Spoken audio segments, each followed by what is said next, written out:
China's leader Xi Jinping at the Kremlin on Tuesday, meeting with Russian counterpart President Vladimir Putin.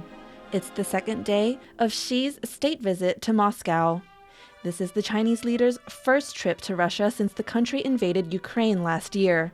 On the agenda, Beijing's 12-point peace plan for the war. Notably absent from the proposal is any requirement for Russia to withdraw its troops from Ukraine. Putin has welcomed the plan, saying it, quote, correlates to the point of view of the Russian Federation. За углубление российско-китайского всеобъемлющего партнерства и стратегического взаимодействия. 为深化俄中全面战略协作伙伴关系. За процветание и благополучие народов России и КНР. 为了俄罗斯和中国人民繁荣昌盛. 干杯. 干杯.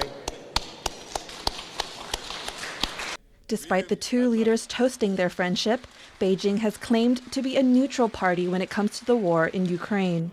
It's a position many countries in the West view with extreme skepticism. In response to the meeting in Moscow, the U.S. says China has not shown any meaningful impartiality in its efforts to negotiate peace. I don't think you can reasonably look at China as impartial in any way. They haven't condemned this. This invasion. They haven't stopped buying Russian oil and Russian energy. So now if China wants to play a constructive role here in this conflict, then they ought to press Russia to pull its troops out of Ukraine and Ukrainian sovereign territory. They should urge President Putin to cease bombing cities, hospitals, and schools, to stop the war crimes and the atrocities, and end the war today. By Tuesday evening in Moscow, Putin and Xi had signed two joint pacts on stronger economic ties and energy cooperation.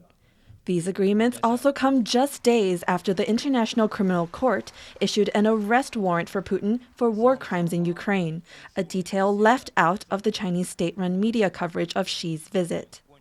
Beijing's ties with Moscow have only become more important given continued U.S.-led sanctions on Russia since the beginning of the war. This places Xi, who has just been handed an unprecedented third term as president, in the driver's seat in his proclaimed friendship with Putin. He also uses the word trust a lot, which itself I think is a little bit, revealing in that the relationship so far has not really been based on trust. It's based on a coincidence of interests. Russia is the junior partner in the relationship between the two, that it means that the so-called no-limits partnership essentially does have limits, but those limits increasingly are set by Beijing, and the message is, well, you're just going to have to trust us. Following his Moscow trip, Xi is reportedly set to hold a virtual meeting with Ukrainian President Volodymyr Zelenskyy as Beijing continues working to position itself in the role of peacemaker. But despite China's messages of peace and Putin's praise for the country's plan, there is still little sign of a diplomatic breakthrough over Ukraine. Eason and Joyce for TaiwanPlus.